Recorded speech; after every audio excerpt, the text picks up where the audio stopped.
So our last panel of the morning, Going Green to Make Green, Sustainability in Corporate America, promises to be, I think, very, very informative and entertaining, and I am just delighted to welcome Sarah Backhouse, producer of Discovery Channel's Future 360, as the moderator of this next panel. So please join me in welcoming Sarah.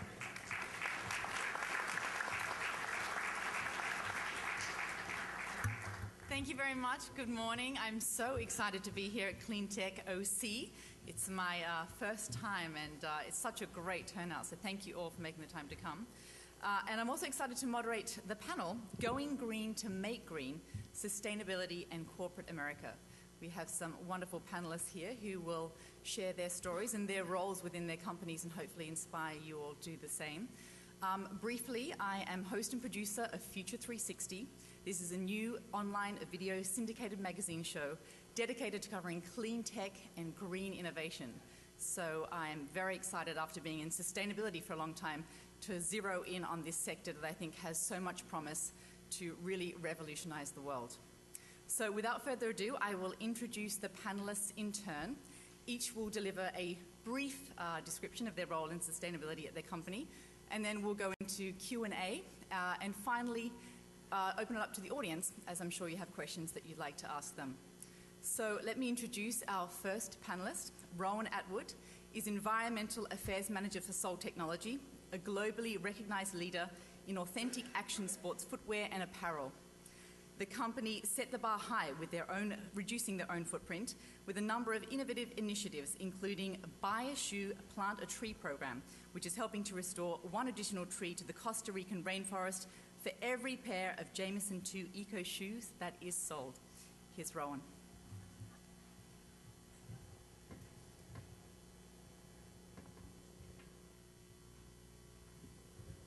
Okay, thank you very much. This is my first Clean Tech OC conference, so I'm excited to be here. Sol Technology is the parent company of some recognizable action sports brands. We're based in Lake Forest and have around 200 employees. So, and I do apologize because Pierre, André, Senizergues, our CEO and founder, was supposed to be speaking here today, but I'm filling in for his skateboarding shoes.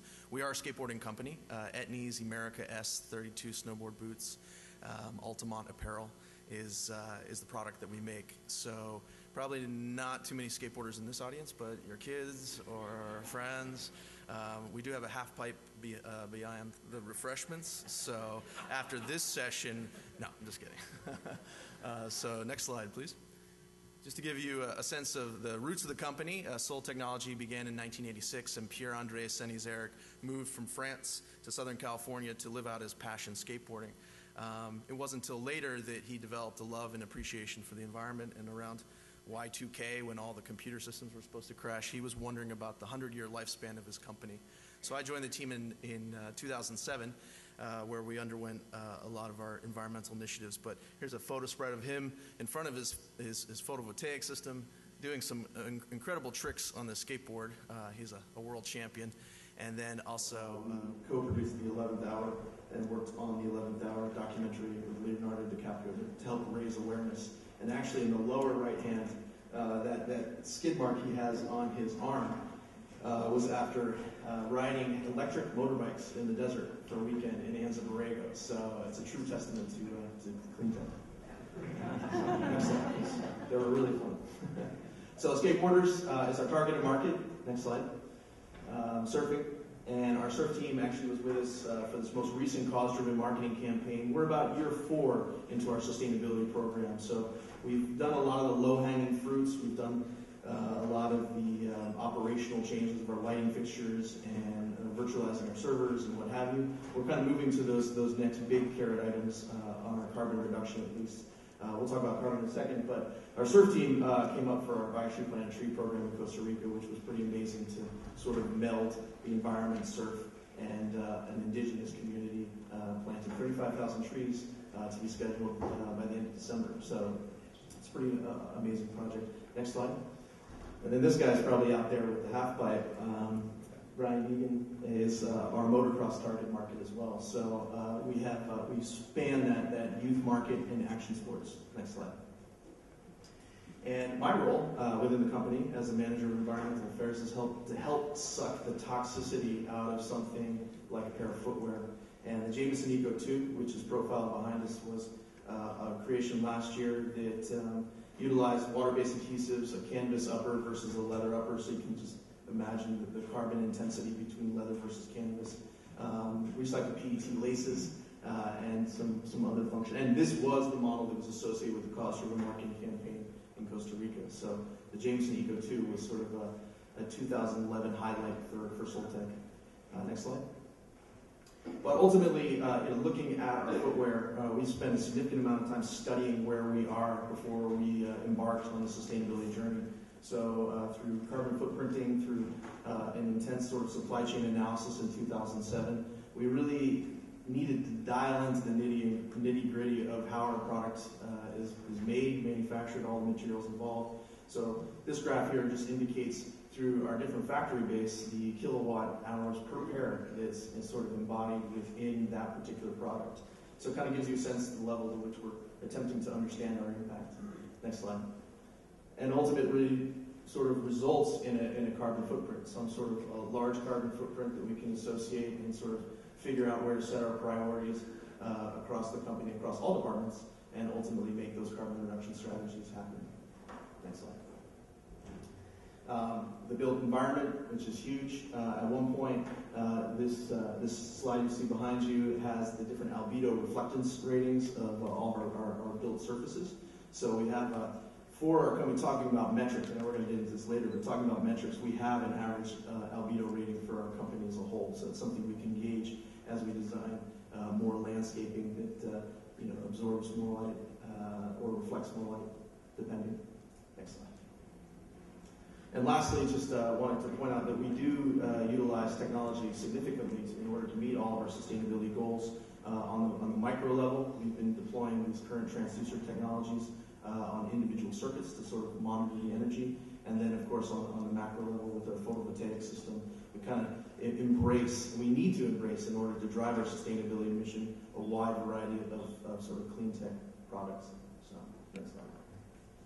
So lastly, as a skateboarding company based in Southern California, we're doing our part in what we can to minimize our carbon emissions, our water usage, and ultimately our waste reduction. So, thanks.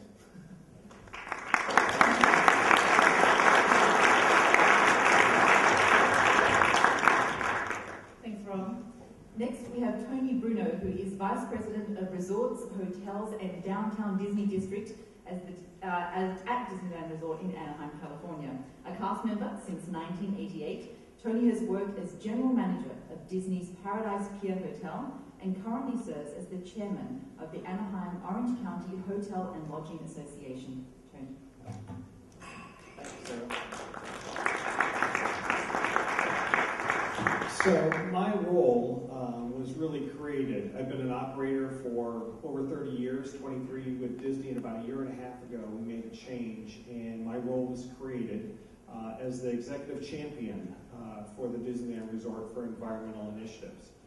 The role was created to try and figure out how to operationalize environmental initiatives and bring it to our 21,000 cast members at the resort.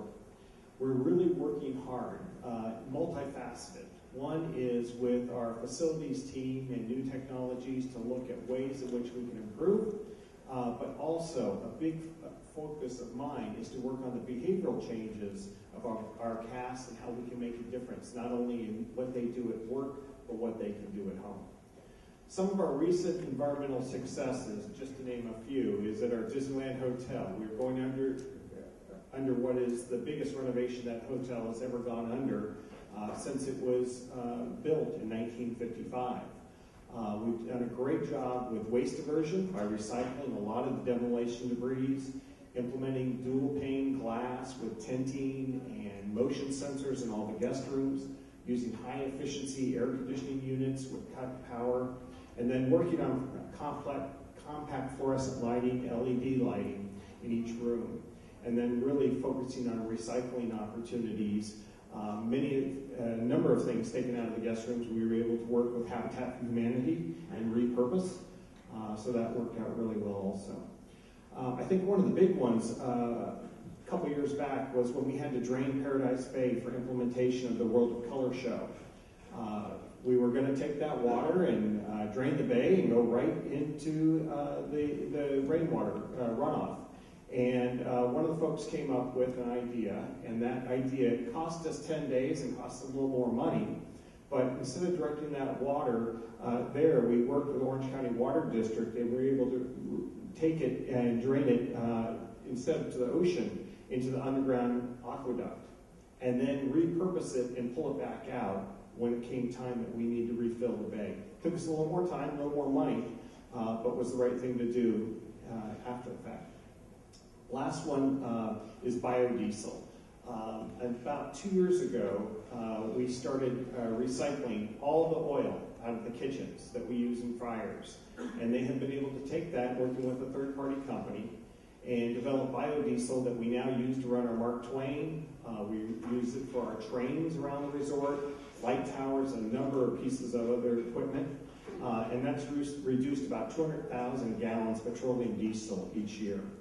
And then lastly, the recycle waste. We're in the biggest renovation of our time. And I think one of the great examples was recently when we did the Silly Symphony swings. We reduced and recycled 97% of all of the attraction. And that's it for me.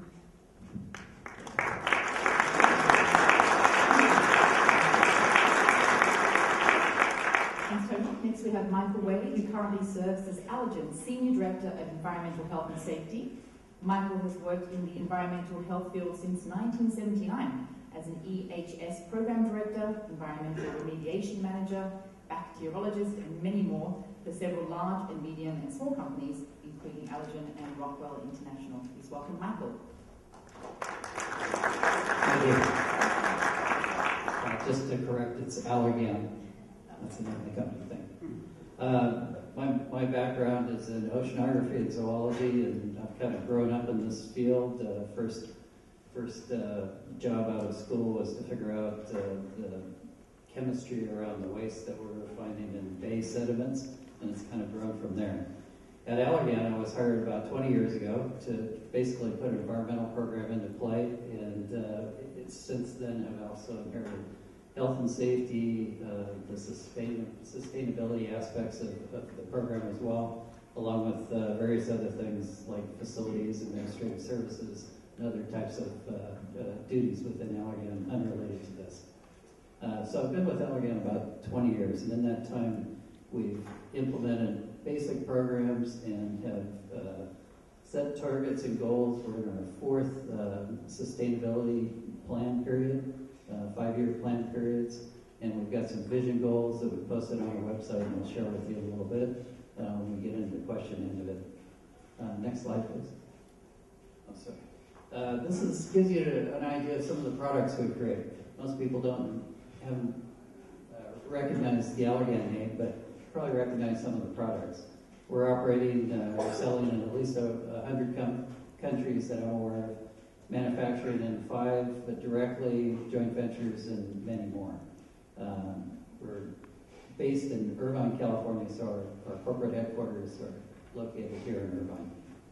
And that'll do it. Thank you. Allergan. He is director with KPMG International. He's responsible for the firm's climate change strategy, working with KPMG member firms to measure, report, and reduce the network's global carbon emissions. In addition, he works closely with KPMG's climate change and sustainability services to produce thought leadership and develop services around environmental sustainability. Please welcome Brad. Thank you, Sarah. Good morning, everyone.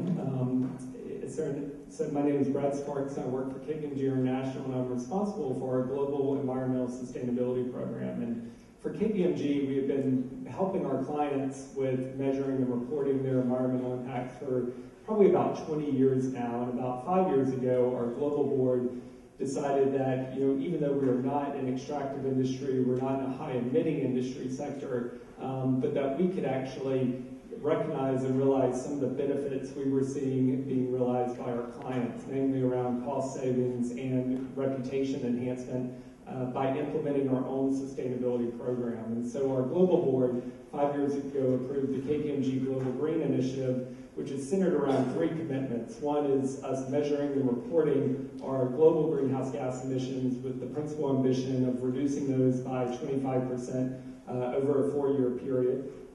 2, by working with environmental NGOs around the world to help them advance their own missions, both on a global basis and in the communities in which we operate. And then thirdly, by working with our suppliers and our employees to help raise awareness around climate change and help them understand their own environmental impacts.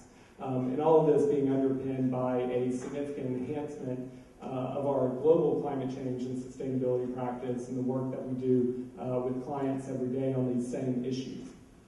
For what we've done, I'll just mention 2 brief examples, and that is that we quickly realized when we started measuring our own environmental impacts that our biggest sources of greenhouse gas emissions were obviously on our buildings and our travel. So we have approximately about 500 buildings globally.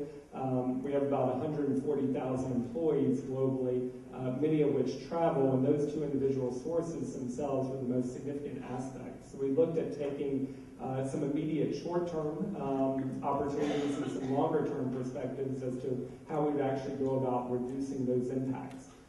From a short-term perspective, we utilized some of our sustainable IT professionals to actually do relatively simple things like server virtualization, increasing the use of server virtualization in our data centers, saving us money, reducing our emissions, and kind of immediately recognizing those benefits.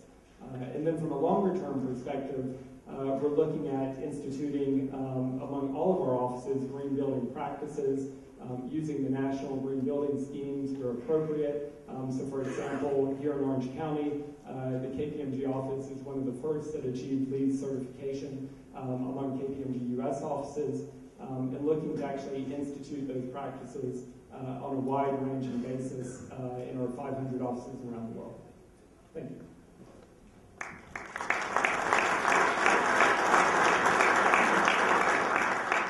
Finally, we have Steve Shestag, who is Director of Enterprise Remediation for the Boeing Company. As part of Boeing's Environment, Health and Safety Organization, he's responsible for the development and implementation of an integrated strategy for completion of environmental remediation activities across the Boeing enterprise. Good morning, everyone, and thanks for having me here today. It's a pleasure to be here, and I'm hoping to not fall off the edge of the stage here while I'm talking. So good morning. I'm part of the Environment, Health, and Safety Organization, and amongst other things, we're responsible for working with the company to develop environmental performance improvement objectives and then helping to integrate and implement those across the company. Boeing's been working really hard and making really great progress at improving the environmental performance of our products and how we build things. Primarily, we're all about improving the way we manufacture and build our commercial aviation products, coming up with ways to make those more fuel efficient so that they help our customers with reducing their operating costs. They're less impactful from a maintenance standpoint. But Boeing has also got a number of different other energy providing solutions. We have the world's most advanced solar power panels that are made here in Southern California. And then we also have an energy service business, which is working with utilities and other customers to provide smarter, more efficient grid management. One of the things that we've discovered with Boeing is that the best impact we can have, if you will, for environmental performance improvement is working across the whole life cycle of our products. So it's not just about more efficient products, but also working with our suppliers to help make sure that their operations are more efficient, they use less, they waste less. Working with our factories, same idea, use less, waste less. And then finally looking at what happens to our products when they reach the end of their useful service life.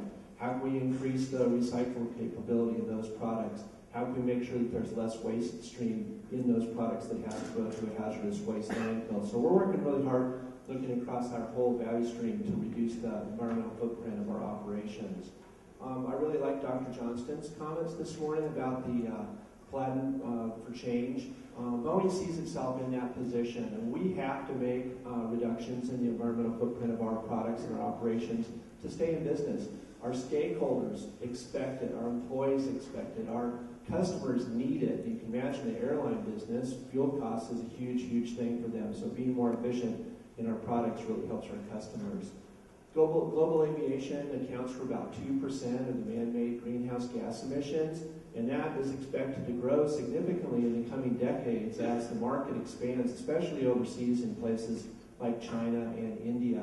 So we are looking to, as an industry, to achieve carbon neutral growth by 2020 to support, to have a more sustainable business, if you will. So how are we doing that? We have to collaborate with industry, we have to collaborate with the customers, we have to collaborate with our suppliers, we have to collaborate with governments to be able to make those changes. We can only achieve so much through improving the performance of our products, making them lighter with carbon products, reducing the fuel consumption with more efficient engines and things like that. The real trick for us is to come up with solutions for air traffic management to make that more efficient, and then also bringing sustainable biofuels to market. And that's where a lot of our focus has been here the last 5 years. We're really proud to say that sustainable biofuels have been certified by the FAA for commercial use, and there are commercial airlines now using it for flights internationally and here in the U.S. So that's a great success that's been achieved in a very short time. So thanks for the opportunity. I look forward to the panel discussion.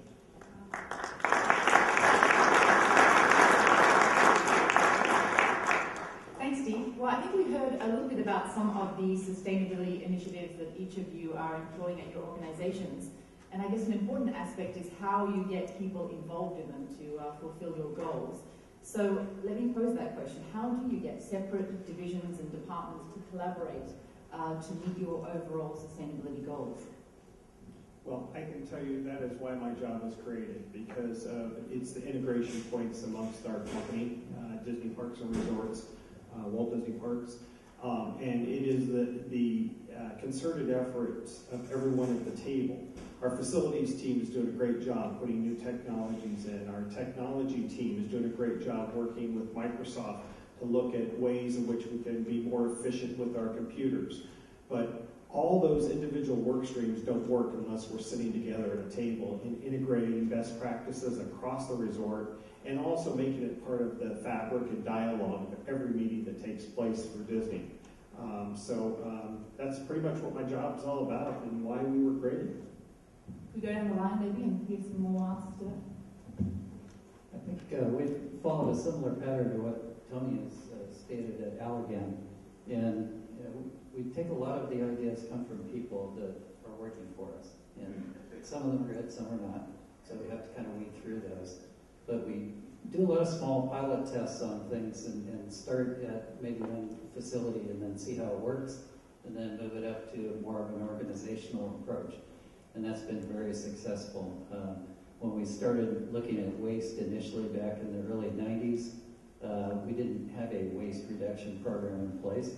And so we asked a couple of the facilities, if you could reduce waste, what would you target? And so they had to go back and take a look at their waste and what they're generating, and then figure out, well, there's a lot of good stuff here. Maybe we could set up recycling programs. We could work with the local infrastructure that didn't exist in some of the places we started at, and develop that with the local cities and communities. And so we did. And it's just one example of taking that kind of grassroots start and blowing it up into really what became a major corporate program. And we've done that with other things as well. Yeah, I'll just add that Soltech has an interesting professional environment where we have a lot of skateboarders and a lot of creative folks, and so it's difficult to get everybody on board from time to time, but we created an internal working group, and it seems like a lot of committee work is very helpful for corporate sustainability internal initiatives. So there's a representative from each department. We call it the Blue Bin Brigade to symbolize the recycling bin. So that's one thing that I ebb and flow between, is trying to keep the group productive and then also trying to keep the group lighthearted and spirited in a way where people are truly invested. And you never know what's going to make someone tick. It's weird. It's really weird. Sometimes it's, we are going to drive the toxins out of product. And other times it's the employee garden that I have out in front, and we're going to do a cabbage versus kale cook-off, and the quiet person in the committee finally gets inspired to stand up and represent cabbage in the kale versus cabbage cook-off. You never know what's going to, but getting people invested is a critical piece to that program. Yeah, I would also say, kind of building off what Tony mentioned around the integration, I think that's a great term for people in the sustainability department, is having that convening party to help organize different groups that function independently. So, for example, with KPMG, we recently built a new data center, our largest U.S. data center in New Jersey, and as part of that building and design, we fortunately had some people early on said, what are the environmental considerations around this, and can we do it to be with a focus on energy efficiency?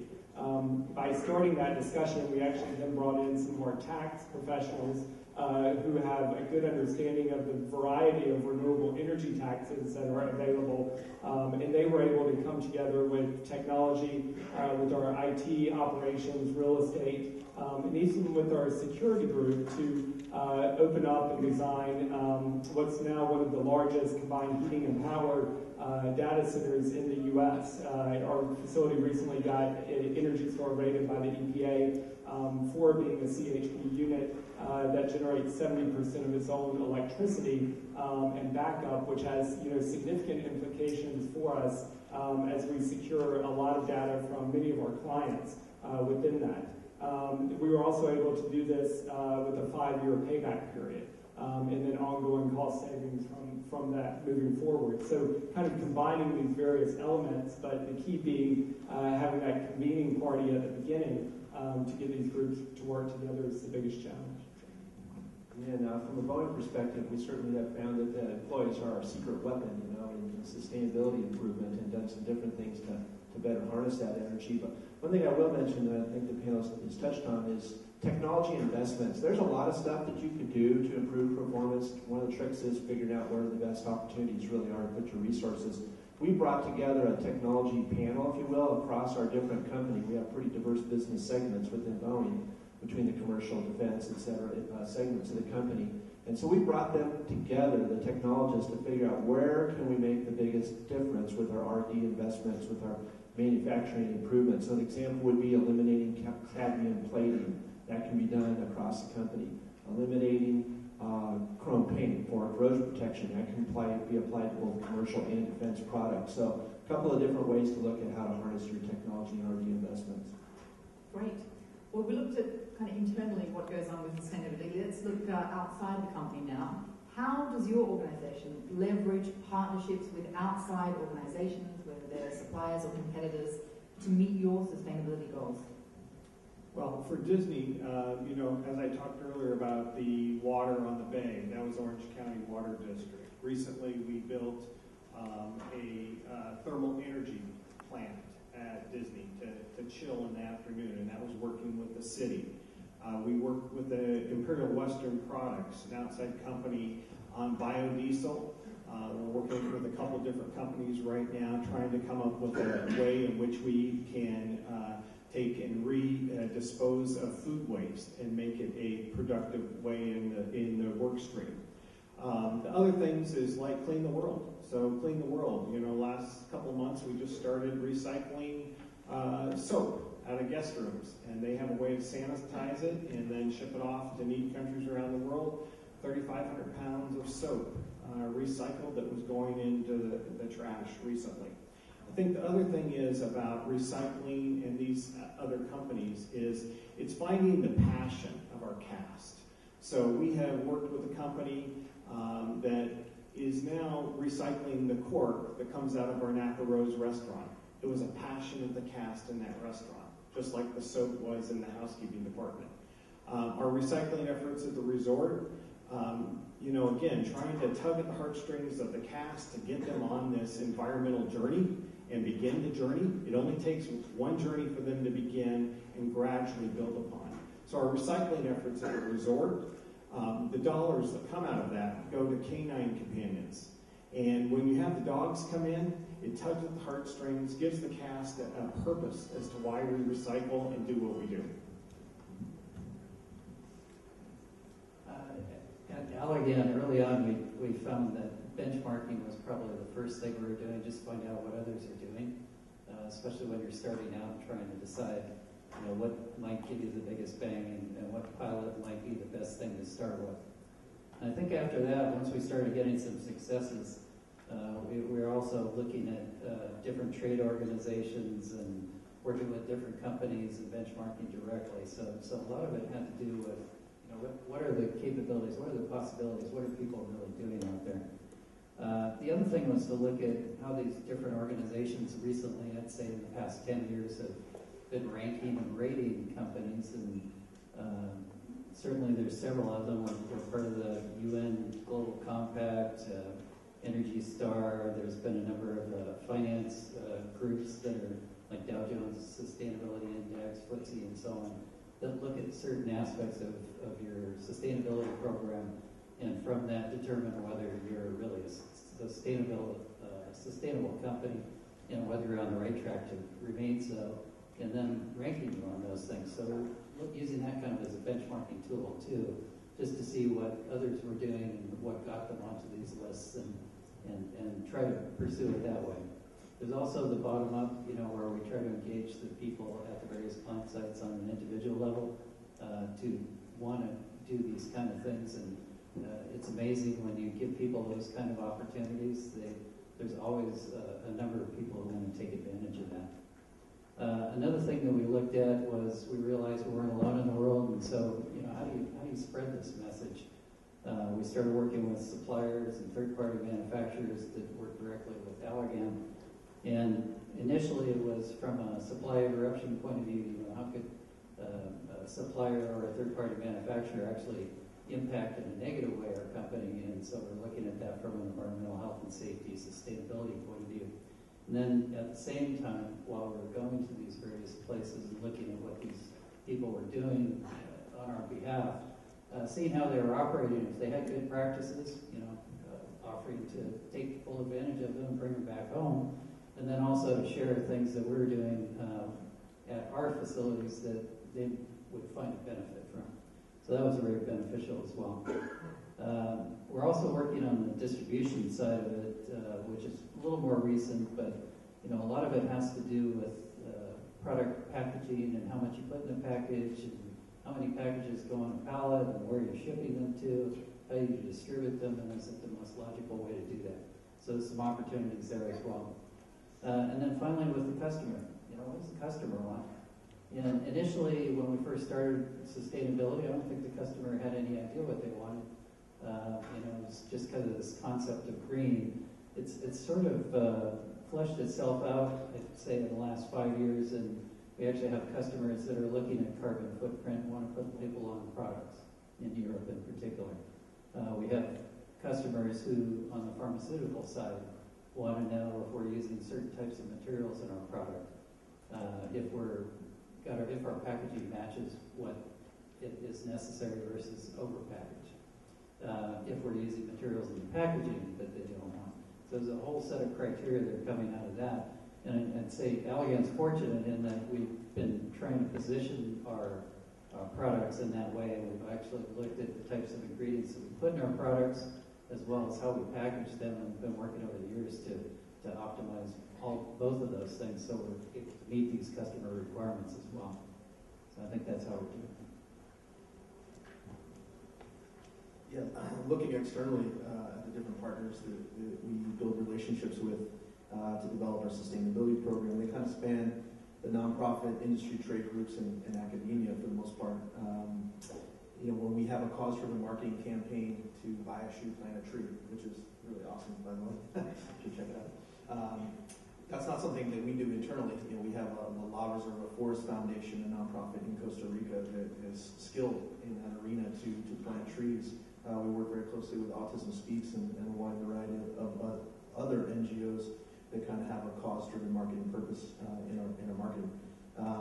Additionally, when we started looking at our carbon footprint and we're looking at embodied energy calculation and trying to figure out what is our true carbon footprint, that regional power differential within China, where we manufacture, was really hard to nail down. So we reached out to academic institutions in Sichuan University in China and helped answer those questions that filled that void in our survey of our footprint. And they were doing those studies. Dr. Wang Hongtao was doing studies on the life cycle assessment of Chinese energy grids. So perfect. a perfect partner for us in sort of developing and cultivating our own carbon understanding. And then lastly, I mean, recyclers, PV installers, you name it. I'd say some of the other partners we've been developing, looking externally, is just working with the CDP and bringing everything that we've come to understand about our own carbon footprint to more of the public metrics and being able to communicate sort of an even playing field with everyone else. And then also can't leave out the LCA community because life cycle assessment is so critical for understanding that granularity to help shape decision-making processes that start with design and what have you. For us at KPMG, I mean, I think we realize that this collaboration is essential to address some of the global environmental challenges we face. So we're actively involved with a number of global entities that are focused on sustainability and sustainable development. And I guess for timeliness of today, actually, one organization that we are actively engaged in is a group called the International Integrated Reporting Committee, which just today publicly released a discussion document that looks at a new way for corporate reporting for the 21st century that encompasses the elements of sustainability reporting with traditional financial and regulatory reporting. This movement around integrating reporting, which our global chairman sits on, as well as the global chairman of the other big four and regulators and company CFOs and investor groups are all part of this initiative, is looking to actually find ways to improve the status of corporate reporting that will start to bring in these elements of sustainability in terms of the corporate impacts of sustainability with them. It's a movement that today is now a essentially mandated practice within South Africa and the Johannesburg Stock Exchange. It's a movement that's gaining traction across Europe right now. And it's a group that we're actively involved in helping to figure out ways to improve the status of corporate reporting today. Well, that's a big one, the corporate reporting, and quite frankly, I think the international push is far ahead of the U.S. push, right? We need to catch up. So the big learning from a Boeing standpoint was learning to collaborate with our competitors. As you can imagine, we are fiercely competitive with our friends in Europe, Airbus. But we have figured out that, again, as an industry to survive and meet these challenges, we got to work together on biofuels, work together on common standards for engine efficiency improvements, things like that. So that's really been the big thing for us, is to learn to be to cooperate with those guys. And then the second thing is working with really new and diverse suppliers or partners, if you will, in the sustainable biofuels. Right now we're working with the agricultural industry to figure out where are the different solutions from a biomass standpoint. How can we implement regional solutions? How can we work with the FAA and the European equivalents to certify these fuels in our products? And then how can we work with the airline customers to put it into service? Really new learnings, putting outside the box. It's been a great journey, and once people settle down and work together, we're making great progress, probably faster progress as teams working across these competitive boundaries than we could have by ourselves. That's an interesting area for sure. We have a lot of questions, and I'm just going to maybe get a couple of answers for each as we get through them. Let's start with measuring success within environmental sustainability. And I'd like to hear from you, Ron. What are the metrics? How do you define success in sustainability? Any pair of footwear that's under 14 grams of VOC per pair. There are many little metrics, absolutely, that we need to harness and utilize. And I think, I think to Stephen's point, like stepping across the competitors and finding like and common ways to talk about issues, whether it be the off-gassing of footwear, whether it be the chemical toxicity of fabric. That is the trick. I mean, I think we have the tools, we have the skill set to be able to do it. Grams per pair, whether it be pounds of carbon, tons of carbon.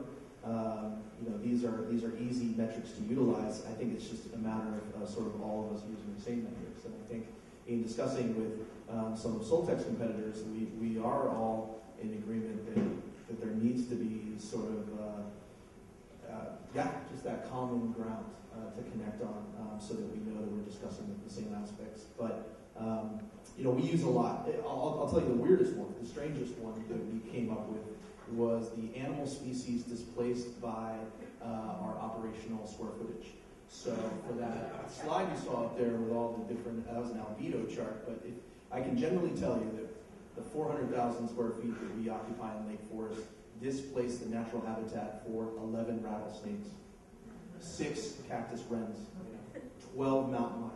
And so these are historical averages of the known population densities of these animals. And so, this is an odd one, very strange, and I'm not suggesting that anyone can take this on or implement it, but it goes to the level of detail with which metrics can be used to understand the impact of the built environment on biodiversity. So the metrics are there, we have them, it's about finding an agreement and use of them, and ultimately sharing best practices. And I hear you on the endangered animal front. Just ask Brightsworth about that endangered turtle that's causing them a whole lot. I want to pick up, Steve, on your point of working with competitors, because that's a fascinating area to me. How do you remain ahead, yet help the industry as a whole? How do you balance that? Well, again, it's been working collaboratively as an industry to reach common accounting standards, to set common standards. I mean, think of getting on the Southwest 737. There's a little EPA sticker on the side of it about your fuel efficiency improvement, right? I mean, that's what we're trying to get to is as an industry, make it more efficient so we all can sell more airlines and we can all meet the growing need from a business standpoint. But the other thing is working with the suppliers. That helps them be more competitive. That helps us be more competitive, incentivizing them for performance improvements and things like that. So there are a variety of different techniques that we're using across the board. I'm sure some of our audience are thinking about ways to implement sustainability measures within their own company. Are there any best practices in particular that you can share with the audience? Maybe ask Tony about that. Well, I think for us, we were kicking off a pilot recently in Critter Country, and it was about soft plastics recycling. Yes, Critter Country. Sarah is going to come to the park. She's not been to Disneyland in California, so we're going to get her out there and show her what Critter Country is all about. But my point is, I have a great team. They went out, and instead of just setting up a target and going and beating people up later on because they did or did not achieve it, they went out and worked with them in the field to set them up for success. At the end of the pilot, these folks were excited to see the results, started sharing those results at meetings, and our phones started ringing off the hook from other areas around the resort saying, can we be part of the next pilot? So it's how do you inspire people to want to be a part of it and not make this extra work in the process, because there are ways to do this and make it more efficient and effective and get everybody on board. Anyone else care to weigh in on that, best practices? Yeah, I'd like to add a couple to that. I think the key thing, or a couple of key things for us were making sure that the initiatives aligned with what our business was doing, and that we're heading in the same direction, working on things that were important to the business. Another thing is to strategically be involved with how capital and expense monies are funded, and know what that process is so that you can participate in it. I think that's critical. You want to make sure that once you're setting goals, that eventually you're setting them for the whole organization, and that people understand that the pilots have worked, so there's proven opportunities here. Another thing to consider and keep in mind is the cultures. When you're doing something in Brazil versus Ireland versus France versus the U.S. versus Costa Rica, the cultures are totally different in each of those places, and the things that motivate people and get them excited about it are different. They're in a different mindset as to what sustainability means, and so you have to take those things into account and make sure that it makes sense to them as well as to you. The other thing is to communicate the outcomes. Not everything works.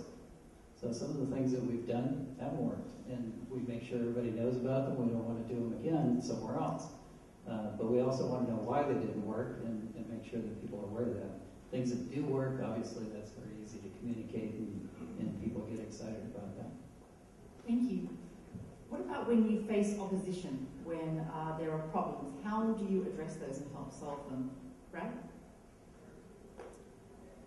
I guess in terms of opposition, I don't know if we've come across that too much internally, but what I would say that goes along with that is challenges of implementing programs. And I think that the number one challenge that we face is really understanding whether we have how good our data is when we're looking to make decisions. So do we have a robust practice and process in place for data collection and data measurement to help us with any cost-benefit analysis that we're actually comfortable with the information, both on the cost side, but also on the environmental benefit side. And I think that's where one of the biggest challenges lies is, do you have a rigorous practice to collect sustainability data and information, and how comfortable are you with the numbers that you're publicly reporting? So what we've done at KPMG is actually instituted our own internal assurance practice for our own data.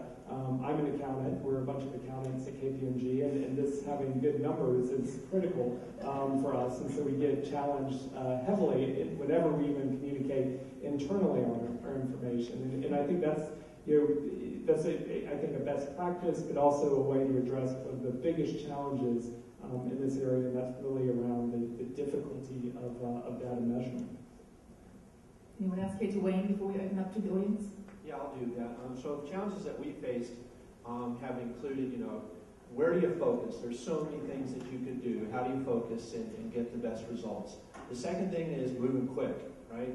You really got to figure out how you can make these changes and apply them quickly and remake yourself from an environmental performance objective as well as from a business perspective, and get your customers to recognize what you're doing and how it benefits them.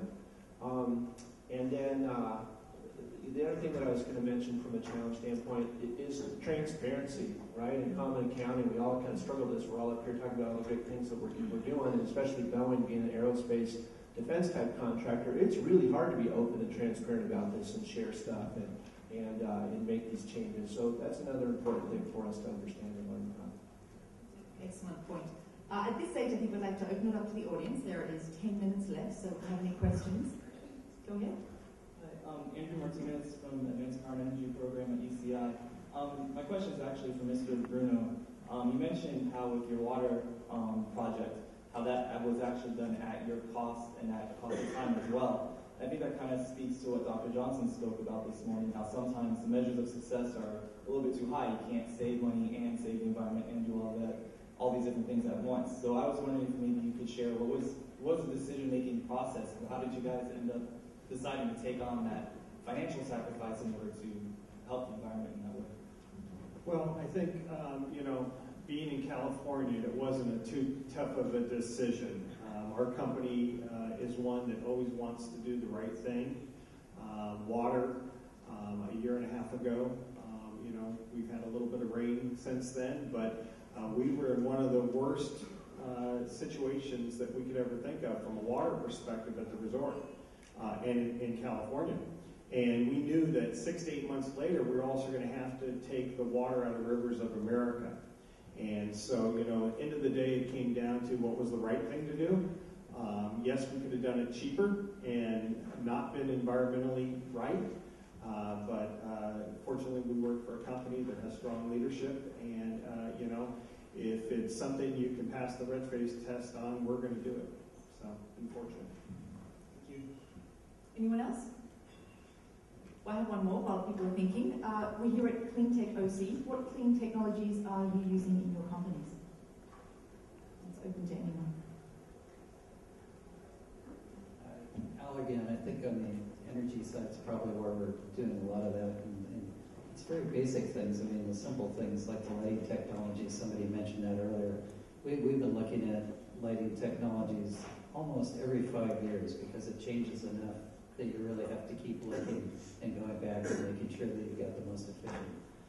We've put in solar system. We've tried capstone 60 microturbines. We've done a number of test sorts of things. It looks like we're in the place where we want to go on the cogeneration route with liquid fuel cells as well. And I'm thinking in the next couple of years we'll probably be making some installations on that. So that's kind of on the energy side. On the waste or the recycling side, the technologies I think are really looking at what generates the waste in the first place and how do we prevent that. And from our perspective, it's really to have an efficient production environment and to constantly look at what's the next level of technology that gets me above that 98% efficiency to 99 and so on. And we spend a lot of capital and time making sure that we've got efficient processes. Excellent. Anyone else? Hello, thank you for joining us today and sharing all of your great information. My name is Vivian Panu. I'm with Earth Friendly Products. We manufacture locally in 5 geographic locations throughout the country. And for the manufacturers out there, the question is, how deeply do you take a look at your sourcing? Like where you source your raw materials according to where you manufacture. I know you said that you manufacture in China. Where did the rest of your raw materials come from? Yeah, that's a great question and deeply complex. So we simply take a spec sheet with all the 100 different component parts, and we figure out where they're coming from on our tier 1 suppliers, and we survey them. I spend a lot of time doing surveys, being the survey administrator, asking questions, and through the language barrier, through the 3,000 miles crossing the ocean, it can be very challenging to get those answers, and none of those surveys come back with just one pass. There is this sort of tenacity and resilience to the survey process with the supply chain. But at the end of the day, it is a balancing act. When I go there and I give presentations on why we're doing the survey, automatically there's like this new response that happens, and people get invested. And that graph that I showed of the kilowatt hours per pair, it was fascinating to see the contractors' faces when they noticed they were at the bottom of the heap or at the top of the heap in terms of energy efficiencies, because that translates directly into dollars for them. So my learning in working with supply chain is really to share as much as possible. It shouldn't be like this cloak and dagger secret process.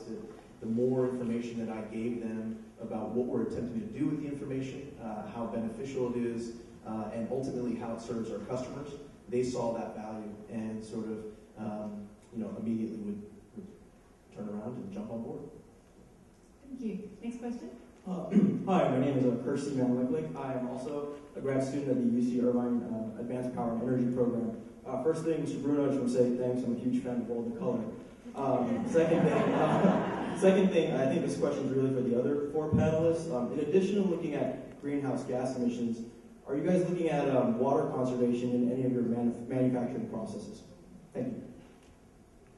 Yeah, at Boeing, we've set a performance improvement target of 25% reduction on our water intake over 5 years, and then we're looking at those targets are set to run their course in 2012. We've been working on that since 2007, so we're looking at our next generation of targets, and I can assure you water intake will continue to be another important one. We're also looking more and more at water recycling. Myself, being in the environmental cleanup business, we pump a lot of groundwater out at our various facilities and clean it, and then so we're looking at better ways to use that water, run it through our cooling towers, use it for local irrigation, things like that. So water is a very important target.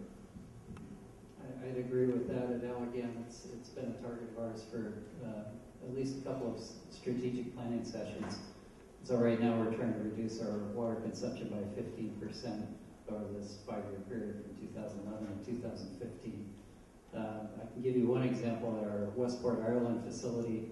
Now, Ireland is not a place that goes through droughts or has issues with water, other than from an infrastructure point of view, having enough pipes to carry it. They managed in a 4-year period to reduce their water consumption by 54%. And so we know there's some tremendous opportunities there that we're starting to spread to other facilities and make sure we take advantage of that. And on that note, we are closing. Oh, do you have one final comment? I want to just add one more thing on water, because it's dear to my heart. The other part of water reduction is the energy that goes with it. Something like 40% of the energy used in the state of California is for pumping water from the northern part of the state to Southern California and delivering it. So there's some additional benefits that come with water reduction targets. So I encourage everybody to get after that. Thank you so much. I know there are other questions. Maybe you can speak to the panelists individually. But thank you so much for your attention, and thank you so much for the panelists. I've learned a lot, and hopefully it inspires you to go green and make green. Enjoy your